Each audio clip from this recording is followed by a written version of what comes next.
प्रशासन का ये कहना है कि ये जो कर्मचारी यहाँ बैठे हैं इन लोगों को घर चले जाना चाहिए, सरकार कहीं ना कहीं इनकी अभी नहीं सुन रही है। तो उन्होंने ये भी बोला है कि कोरोना टाइम में जब लोग बेरोजगार थे, घरों में थे, तो हमने इनको काम दिया। तो क्या लगता है कि प्रशासन का भी इसमें कोई रोल था या इस तरह की बयानबाजी कर रहे हैं? देखिए, ये अंधरगल टाइप की बयानबाजी है। अगर मतलब जो प्रशासन ब्यूरोक्रेसी के लोग यदि कह रहे हैं और कुछ एक मंत्रियों के भी इस तरह के बयान आए हैं, आपका सवाल सही है कि इनको घर चले जाना चाहिए या आंदोलन समाप्त कर देना चाहिए, उसके बाद वार्ता स्टार्ट होगी। तो भारत के इतिहास में कौन सा आंदोलन ऐसा रहा है, चाहे वो अंग्रेज़ों का इतिहास उठा के देख लीजिए, वार्ता जब भी हुई है तो साथ साथ हुई है, आंदोलन चलते वक्त वार्ता हुई है।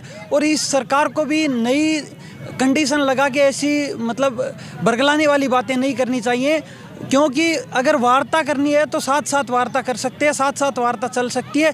और ये आंदोलन कोई एक छोटा मोटा आंदोलन नहीं है। 28,000 कोविड स्वास्थ्य सहायकों के परिवार से जुड़ा हुआ, उनके भविष्य से जुड़ा हुआ आंदोलन है। तो ये किसी भी शर्त पे समाप्त होने वाला नहीं है।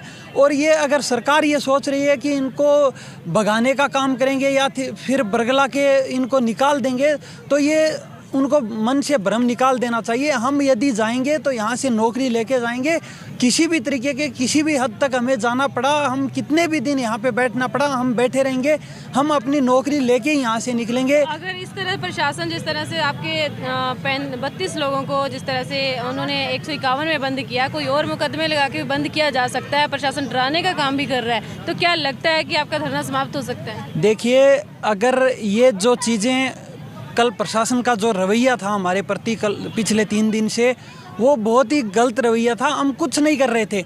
हमारा जो खेमचंद साथी जो सुसाइड कर लिया, डिप्रेशन में आके अपनी जान गंवा दी, तो उसके लिए हम सरकार को चेताना चाहते थे। सरकार ने कहा था कि 30 तारीख को जन सुनवाई है, और जन सुनवाई में हम गए थे।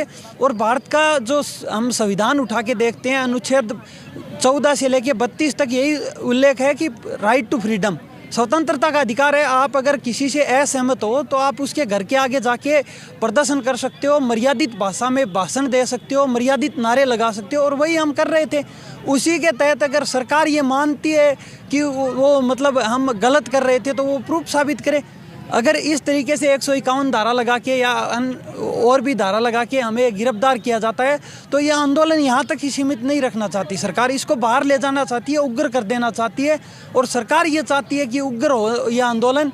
तो हम सरकार से कह देना चाहते हैं कि सरकार यदि कुछ हमारे साथ गलत करती है, तो जो यहाँ बैठे हैं वही नहीं, बल्कि पूरे राजस्थान के आम लोग हमारे साथ आएंगे। और 12 तारीख को जो हमने यहाँ पे एक ट्रेलर दिखाया था, वो पिक्चर में रिलीज होकर राजस्थान की विधानसभा का जो मानसून सत्र है, उसको हम घेरने का काम भी कर सकते हैं। तो सरकार अगर रवैया कड़क अपनाती है तो हमारा भी रवैया फिर नरम नहीं होगा, हमारा भी रवैया कड़क होगा। हमारे अंदर भी 21वीं सदी के युवाओं का खून है, तो वो उबाल कभी भी ला सकता है। तो यही कहूँगा कि सरकार को दरिया में नहाने की ज़रूरत क्या थी, सरकार को दरिया में नहाने की ज़रूरत क्या थी, आग पानी में लगाने की ज़रूरत क्या थी। अरे युवाओं में भी होता है दुश्मनी का चलन, गहलोत जी को हमसे टकराने की ज़रूरत क्या थी।